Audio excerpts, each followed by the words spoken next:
Bueno, en esta oportunidad pues vamos a abordar de manera general el tema de los riesgos desde la perspectiva de la Auditoría de Tecnologías de Información. Bueno, tenemos evidentemente que la gestión de riesgos es una actividad sumamente importante y corresponde al segundo componente de la teoría del control interno en general. Consiste, a grosso modo, en identificar las amenazas que en caso de materializarse podrían afectar la obtención de las metas y objetivos corporativos, incluyendo desde luego los de TI. En términos generales, podríamos hablar desde la perspectiva de administración que todo esto podría nacer inicialmente con el famoso y básico análisis FODA que hacen todas las organizaciones.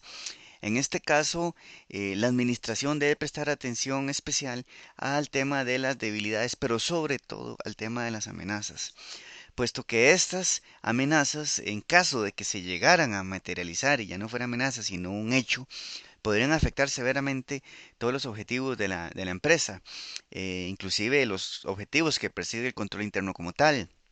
Llámese que se incumple el marco normativo, que no se logren los objetivos, que la empresa deje de ser eficaz, etcétera.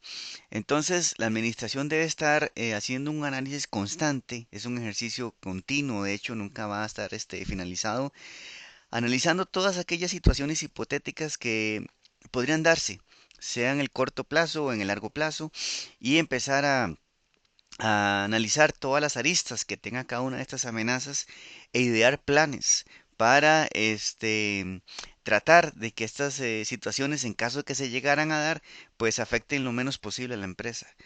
¿Y esto por qué? Bueno, porque no podríamos decir planes para evitar que sucedan, porque la gran mayoría de las situaciones no están o no están asociadas a variables que la empresa puede controlar.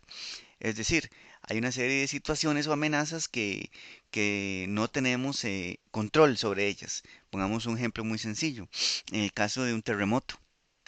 Entonces, en caso de que se dé un terremoto, pues no, la empresa no va a poder evitar que el terremoto venga o no venga, o suceda o no suceda, desde luego. Pero sí podría llevar a cabo una serie de acciones para que en caso de que el terremoto se llegase a dar, la empresa pueda resultar lo menos lesionada posible. Aquí, podríamos poner este ejemplo que es el más básico como para ilustrar el tema de los riesgos.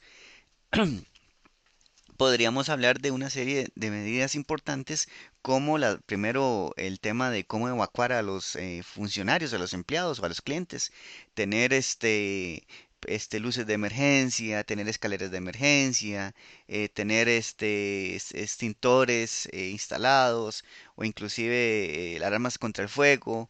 ¿Qué más podríamos hablar? Hay sitios de reunión en espacios abiertos, entre otras actividades. Pero además, habría que analizar desde el punto de vista de los activos de la empresa, qué otras acciones podríamos llevar a cabo en caso de un sismo, por ejemplo, tener una planta eléctrica de emergencia para que le dé energía a los sistemas auxiliares, llámese sistemas de bombeo, llámese sistemas de iluminación de emergencia, las sirenas de las alarmas, etcétera. También, cómo se van a resguardar, digamos, los servidores, ¿verdad? De la empresa, si hay una mercancía que es muy delicada en una institución, una empresa determinada, pues cómo se va a hacer para que esa mercadería no se dañe, etcétera, etcétera. O sea, sobre este tema del terremoto se podría hablar de cualquier cantidad de situaciones que nos podrían afectar no solamente en lo que es la seguridad física y la vida de los empleados y de los clientes, sino también de otros activos de la empresa, que es muy importante valorarlos caso por caso. Como ustedes podrán notar, sobre cada uno de los aspectos que he señalado,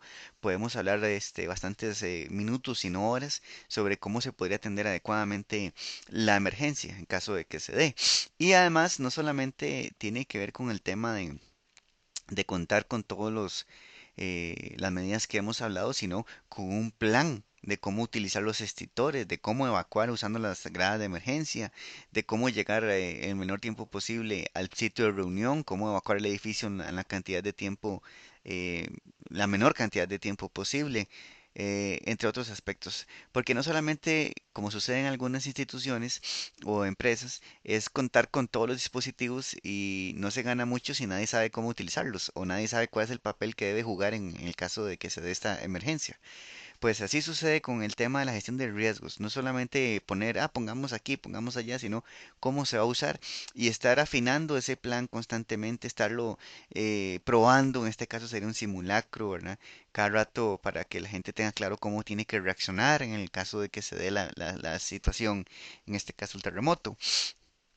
Entonces, en términos generales, hablamos de que la administración tiene que analizar este, todas aquellas situaciones que le pudieran afectar de una u otra manera e idear planes, ¿verdad? Y medidas que le ayuden a llevar esto de la mejor forma posible. Bueno, aquí yo puse un ejemplo de un portafolio que he obtenido, donde podemos ver que los riesgos se clasifican primero por tipo. Tenemos en primer lugar el riesgo del entorno, que en este ejemplo ponen que no se aplica, pero ya en la actualidad se está hablando muchísimo del riesgo reputacional, que es un riesgo relativamente nuevo y que tiene que ver pues con la reputación, con una acción o una inacción de una empresa o inclusive la de un funcionario determinado podría afectar la reputación de una institución. No la imagen, que es cosa diferente, pero bueno, eso será tema para otra oportunidad. Tenemos los riesgos de proceso en este modelo, ¿verdad? Se clasifican en operativos, financieros, de dirección, de tecnologías de información y de integridad. Y también tenemos otros como más gerenciales para la toma de decisiones que tienen que ver con el riesgo de información operativa, el riesgo de gestión y el riesgo de información estratégica. El asunto es que cada situación que se dé o que se identifique que pudiera darse y afectarse, la administración tiene que clasificarlo según el tipo. El caso ahorita que nos interesa es el de tecnologías de información, el AD, ¿verdad? Entonces tendríamos que analizar una serie de eventos que en caso de darse nos podrían afectar. Entonces tenemos, por ejemplo, riesgos operativos, como por ejemplo que se corte la luz, ¿verdad? Y toda la empresa se detenga, eso es un riesgo operacional. Tenemos riesgos financieros como un fuerte endeudamiento o que se dé un cambio no previsto en la tasa de interés o en el tipo de cambio. ¿Verdad? Tenemos también temas de TI, que son los que nos interesan en este caso, como qué sucede si nos ataca un malware, si tenemos un ataque de un cracker, si la gente no está consciente de que lo que es la ingeniería social o el phishing, etcétera. Entonces ahí tenemos que analizar esas variables. Aquí también he adoptado o he conseguido este mapa de calor que nos va a ayudar a clasificar el riesgo no por tipo, sino por magnitud, es decir, perdón, por importancia. Es decir, en primera instancia lo que se debe hacer es tener claro qué tipo de riesgo es, si es un riesgo financiero, si es un riesgo de TI, de integridad operacional, etcétera. En segundo lugar, tenemos que clasificar ese riesgo en esos cuadritos de colores. ¿Cómo funciona esto? Bueno, aquí podemos ver que en la parte superior de la gráfica dice magnitud de la consecuencia sobre los objetivos. Ese sería el eje Y, perdón, el eje X que siempre tenemos en un eje de coordenadas del X y el Y. En este caso la parte superior donde dice 1, 2, 3, 4 y 5 de izquierda a derecha. Pueden ver que sería el eje X de una gráfica común y corriente. Ahí vamos a clasificar el riesgo de 1 a 5, ¿verdad? Dependiendo de cuál es el impacto que tienen estos riesgos sobre los objetivos de la empresa. Es decir, qué tan grave es la situación si se llegara a dar en la vida real. Ahí podemos tener desde riesgos que son insignificantes, a los cuales se clasifica con un 1, leves, que es el 2, moderados es el 3, considerables sería el 4 y fundamentales, o sea, los más graves de todos, sería el número 5. También tenemos a la izquierda, ¿verdad? Otra escala que va del 1 al 5, de abajo hacia arriba, donde aquí podemos ver que esto tiene que ver con la probabilidad de ocurrencia. Este modelo que estamos viendo ahorita es un modelo básico donde se le aconseja a una empresa que no tenga gestión de riesgos empezar por aquí, ya poco a poco puede ir adoptando otros más avanzados que inclusive tienen modelos estadísticos, pero en este caso no lo vamos a hacer así. Aquí en este otro eje que sería el equivalente al eje Y en la gráfica, ¿verdad? Tenemos valores que van del 1 al 5 como ya he referido. Y aquí lo que vamos a tratar de calificar es qué tan probable es que esta situación se llegue a dar. Entonces tenemos que un 1 equivale a un muy poco probable, un 2 a poco probable, un 3 que es probable, un 4 muy probable y un 5 altamente probable. Ahí vienen otra serie de conceptos para uno guiarse un poquito más, sea a nivel de números relativos o por razonamientos sobre qué es la diferencia entre muy probable y altamente probable, por ejemplo. El asunto es que al combinar ambas escalas, el eje X y el eje Y, nosotros podemos decir, por ejemplo, que un riesgo, vamos a ubicarnos en el cuadrito verde que está en la esquina inferior izquierda. Dice muy bajo. ¿Qué significa ese muy bajo? Significa que es un riesgo muy poco probable, porque lo estamos viendo en el eje Y. Y en el eje X también arriba se ve que es uno, o sea, es un 1, 1. Es un riesgo insignificante y muy poco probable. Y del otro lado, completamente al otro extremo, en el cuadrito superior derecho, que tenemos en color rojo, dice muy alto. Eso significa que el riesgo en la situación X, por ejemplo, el terremoto, pongamos ese ejemplo, es muy alto. ¿Y qué significa que es muy alto? Significa que es una situación muy altamente probable, es altamente probable y es fundamental. Es decir, que en cualquier momento se va a dar esa situación y que no solamente es que se va a dar, es que nos va a afectar de una manera tremendamente fuerte. De esquina a esquina podemos ver toda esa gama de colores y van a ir variando poco a poco sobre qué tan grave, digámosle así, es un riesgo con respecto a otro. Entonces tenemos riesgos muy altos, altos, medios, bajos y muy bajos. Va a depender de la administración, los criterios que ella disponga para definir a partir de qué nivel va a empezar a administrar estos riesgos. Podría ser que se administren todos o puede ser que digan, bueno, riesgos de medio para arriba van a ser o sea, medio, alto y muy altos van a ser gestionados y vamos a dejar sin atención inmediata los muy bajos y los bajos. Eso es un criterio que tiene que ampliar la administración. Y luego nos vamos a esta plantilla que les he traído para tratar de llevar esto a la práctica. Empecemos por el objetivo o actividad. Bueno, cada riesgo tiene que estar asociado a un objetivo estratégico de la empresa. Entonces ahí pues habría que analizar, ¿verdad? El plan estratégico de la empresa y ir analizando riesgo por riesgo cuáles son los riesgos que podrían atentar contra ese objetivo. En este caso pues no nos vamos a meter mucho por ese lado. Vemos que luego a la derecha dice causas a ser atendidas, evento y consecuencia. Esas tres casillas son, digamos, el riesgo propiamente. El riesgo se divide en tres componentes. El evento en sí es la situación crítica que hay que analizar. Y luego hay que identificar qué es lo que está causando esta situación crítica y cuáles serían los efectos de tal situación. Entonces aquí vemos que tenemos un riesgo que dice que no existe un involucramiento del departamento de TI respecto a la estrategia, objetivos y metas de la empresa con relación a la exposición de la marca país en el exterior. ¿Y qué causaría esta situación? Según la administración, esto lo está siendo causado por cuanto el departamento de TI no está alineado con los objetivos institucionales. ¿Y cuál sería la consecuencia de esto? Bueno, una pérdida de oportunidades en el negocio mediante el uso de tecnologías de información. ¿Por qué? Porque si no existe un involucramiento de la del departamento de la gerencia de TI con una empresa, ¿cómo va ella a agregarle valor a la gestión que hace la empresa? Es decir, ¿cómo va a advertirle a las demás gerencias o a la gerencia general sobre los peligros que yacen en algunas actividades de tecnologías o cómo no les va a advertir, o más bien advertir no, cómo no les va a asesorar sobre nuevas opciones de negocio que se puedan llevar a cabo usando las tecnologías de información? Pongamos un ejemplo, ventas online como Amazon, ¿verdad? Entonces, si la gerencia o la directora o el director de TI no están, alineados con los objetivos de la empresa, es decir, no saben ni para dónde va la empresa ni qué está haciendo la empresa, no va a poderles agregar valor ni ser de gran utilidad. Eso es un riesgo.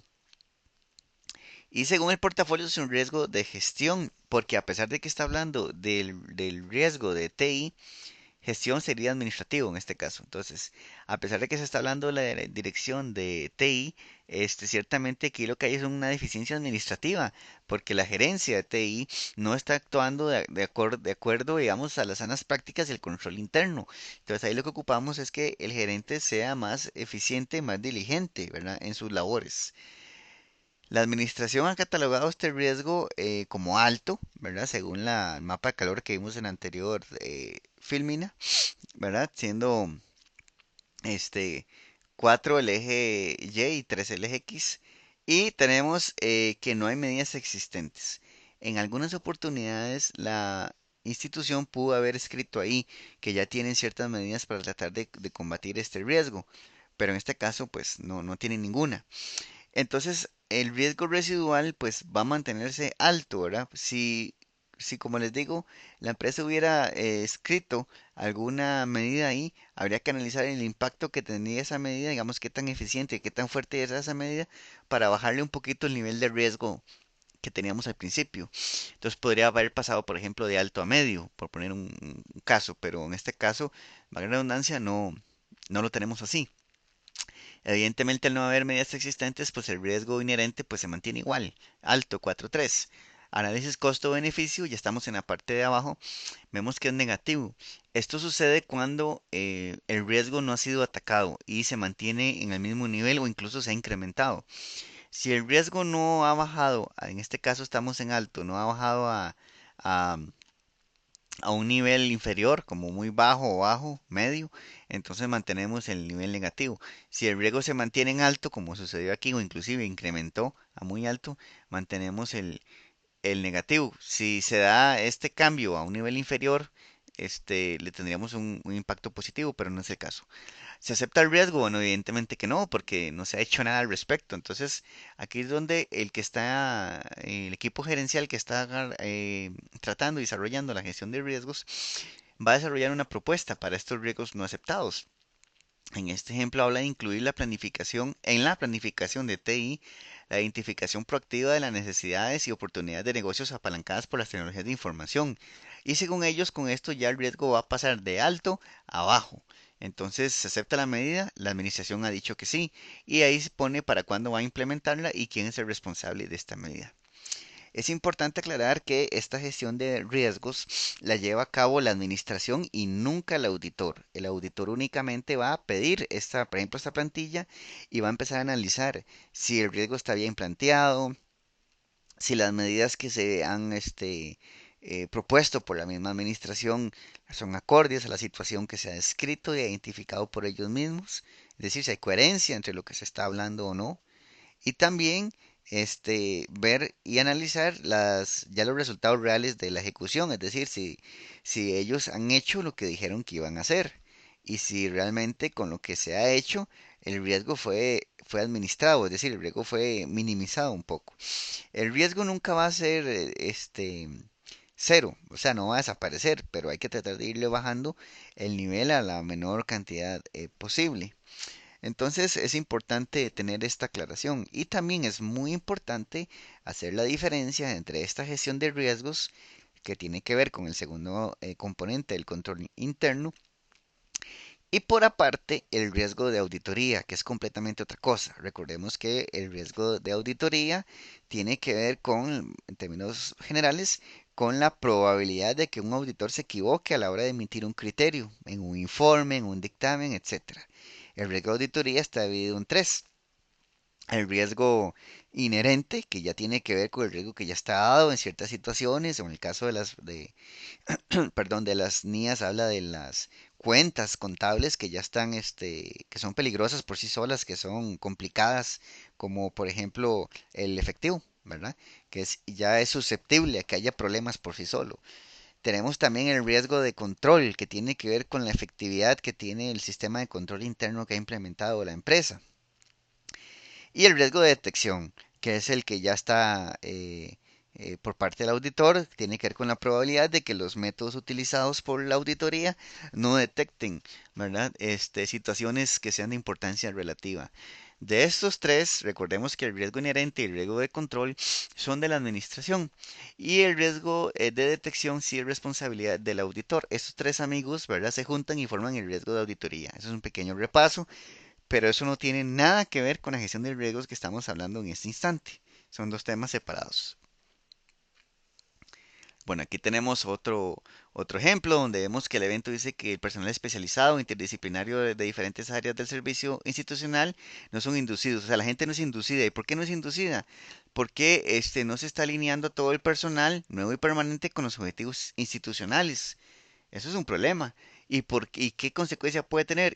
Esfuerzos internos descoordinados que entorpecen la operatividad de la entidad. Porque obviamente si la gente no es inducida y capacitada, no va a saber si está haciendo su trabajo de la mejor manera o no. Y esto es un riesgo de dirección. Entonces hay que atacarlo. Y aquí tenemos otro más que tiene que ver con que los dice algunos puntos del plan estratégico no responden a circunstancias actuales del turismo internacional, por lo que se alimentan de sistemas de información desactualizados. ¿Y por qué se alimentan de información desactualizada o sistemas que no tienen información actual? Dice que los sistemas de información son poco amigables y la gente no los utiliza. ¿Y qué consecuencias puede tener esto? Pues errores en las tomas de decisiones, porque si los sistemas de información nadie los utiliza, nadie los alimenta, pues el procesamiento que ellos dan y los resultados que dan pues no son adecuados y esto va a inducir el error a las personas que utilizan esa información para tomar decisiones. Eso es un error de TI. Es muy alto. Las medidas existentes dicen que se dispone de un plan estratégico de mercadeo que está en mejora continua. La pregunta es, ¿eso realmente bajaría este riesgo? Pues definitivamente no. Entonces se mantiene muy alto. El costo, análisis costo-beneficio se vuelve negativo y el riesgo no es aceptado. En este caso, pues se propone paralelamente a la medida que ya existe crear sistemas de información que sí sean amigables y que estimulen la actualización continua por parte de los funcionarios. Y ahí podemos ver cómo el riesgo baja a nivel medio y se acepta. En términos generales, ese sería un resumen de lo que es la gestión de riesgos. Muchas gracias.